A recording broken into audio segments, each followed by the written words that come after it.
दिल से स्वागत है दोस्तों हमारे YouTube चैनल बुद्ध कहानी 44K में। तो दोस्तों, यह चैनल अभी नया है जो कि कुछ ही दिनों पहले बनाया गया है। तो दोस्तों, आप लोगों से बस यही रिक्वेस्ट है कि आप लोग इस चैनल को ज्यादा से ज्यादा सपोर्ट करो ताकि इस चैनल पर नई नई कहानी और मजेदार कहानी आती रहे। तो शुरू करते हैं आज की इस कहानी को। गौतम बुद्ध का जीवन हर किसी के लिए प्रेरणादायी है। गौतम बुद्ध बौद्ध धर्म के प्रवर्तक थे।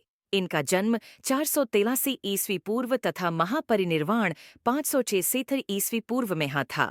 बचपन में उनको राजकुमार सिद्धार्थ के नाम से जाना जाता था। बौद्ध ग्रंथों के अनुसार गौतम बुद्ध के जन्म से 12 वर्ष पूर्व ही एक अर्षि ने भविष्यवाणी की थी कि यह बच्चा या तो एक सार्वभौमिक सम्राट या महान अर्षि बनेगा। 35 वर्ष की आयु में उन्हें ज्ञान की प्राप्ति हुई थी। वह संसार का मोह त्याग कर तपस्वी बन गए थे और परम ज्ञान की खोज में चले गए थे। आइए आज हम आपको सिद्धार्थ के महात्मा बुद्ध बनने तक के सफर के बारे में बताते हैं। जन्मकाल बुद्ध का गोत्र गौतम था। बुद्ध का वास्तविक नाम सिद्धार्थ गौतम था। उनका जन्म शाक्य गण राज्य की राजधानी कपिलवस्तु के निकट लुम्बिनी में हुआ था। बुद्ध के जन्म के 7 दिन के भीतर ही उनकी माता का देहांत हो गया था। उनका पालन पोषण उनकी मौसी गौतमी ने किया था। शिशु का नाम सिद्धार्थ रखा गया था। शाक्य वंश के राजा शुद्धोधन सिद्धार्थ के पिता थे। सिद्धार्थ के जन्म से पूर्व हुई भविष्यवाणी से परेशान होकर उनके पिता ने उन्हें तपस्वी बनने से रोकने के लिए राजमहल की परिधि में रखा। गौतम राजसी विलासिता में पले बढ़े, बाहरी दुनिया से आक्रांत, नृत्य करने वाली लड़कियों द्वारा मनोरंजन, ब्राह्मणों द्वारा निर्देशन और तीरंदाजी, तलवारबाजी, कुश्ती, तैराकी और दौड़ में प्रशिक्षित किए गए थे। कम उम्र में ही उनका विवाह राजकुमारी यशोधरा से करा दिया गया। दोनों का एक पुत्र भी हुआ जिसका नाम राहुल था।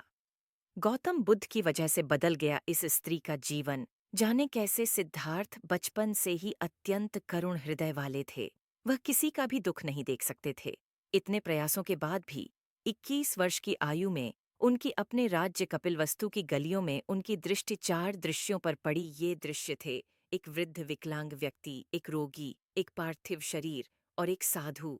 इन 4 दृश्यों को देखकर सिद्धार्थ समझ गए थे कि सबका जन्म होता है, सबको बुढ़ापा आता है, सबको बीमारी होती है और एक दिन सब मृत्यु को प्राप्त होते हैं। इससे व्यथित होकर उन्होंने अपना धनवान जीवन, अपनी पत्नी पुत्र एवं राजपाट का त्याग करते हुए साधु का जीवन अपना लिया और जन्म, बुढ़ापा, दर्द, बीमारी और मृत्यु से जुड़े सवालों की खोज में निकल गए। ज्ञान की प्राप्ति सिद्धार्थ ने अपने प्रश्नों के उत्तर ढूंढने शुरू किए। समुचित ध्यान लगा पाने के बाद भी उन्हें इन प्रश्नों के उत्तर नहीं मिल। इसके बाद कुछ और साथियों के साथ अधिक कठोर तपस्या प्रारंभ की। ऐसे करते हुए 6 वर्ष व्यतीत हो गए। भूख से व्याकुल मृत्यु के निकट पहुंचकर बिना प्रश्नों के उत्तर पाए वह कुछ और करने के बारे में विचार करने लगे थे। एक गांव में भोजन की तलाश में निकल गए, फिर वहां थोड़ा सा भोजन ग्रहण किया। इसके बाद वह कठोर तपस्या छोड़कर एक पीपल के पेड़, जो अब बोधि वृक्ष के नाम से जाना जाता है, के नीचे प्रतिज्ञा करके बैठ गए कि वह सत्य जाने बिना उठेंगे नहीं। वह सारी रात बैठे रहे और माना जाता है यही वह क्षण था जब सुबह के समय उन्हें पूर्ण ज्ञान की प्राप्ति हुई थी। उनकी अविजया नष्ट हो गई और उन्हें निर्वण यानी बोधि प्राप्त हुई और वे 35 वर्ष की आयु में बुद्ध बन गए।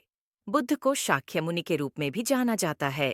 7 हफ्तों तक उन्होंने मुक्ति की स्वतंत्रता और शांति का आनंद लिया। प्रारंभ में तो वह अपने बोधि के बारे में दूसरों को ज्ञान नहीं देना चाहते थे। बुद्ध का मानना था कि अधिकांश लोगों को समझाना बहुत मुश्किल होगा। मान्यता है कि बुद्ध को स्वयं ब्रह्मा जी ने अपने ज्ञान को लोगों तक पहुंचने का आग्रह किया था, फिर वह इस पर सहमत हो गए। इस तरह उन्होंने अपना पहला धर्मोपदेश उत्तर प्रदेश के वाराणसी के पास सारनाथ में अपने पहले मित्रों को दिया था। मेरे सभी प्यारे भाइयों, अगर यह कहानी आपको अच्छी लगी हो तो हमारे चैनल को सब्सक्राइब करो ताकि आपका छोटा भाई भगवान बुद्ध से रिलेटेड वीडियो और कहानी मुफ्त में दिखाता रहे। हम मिलते हैं नई कहानी वीडियो में। सभी भाइयों को नमो बुद्धाय, जय भीम।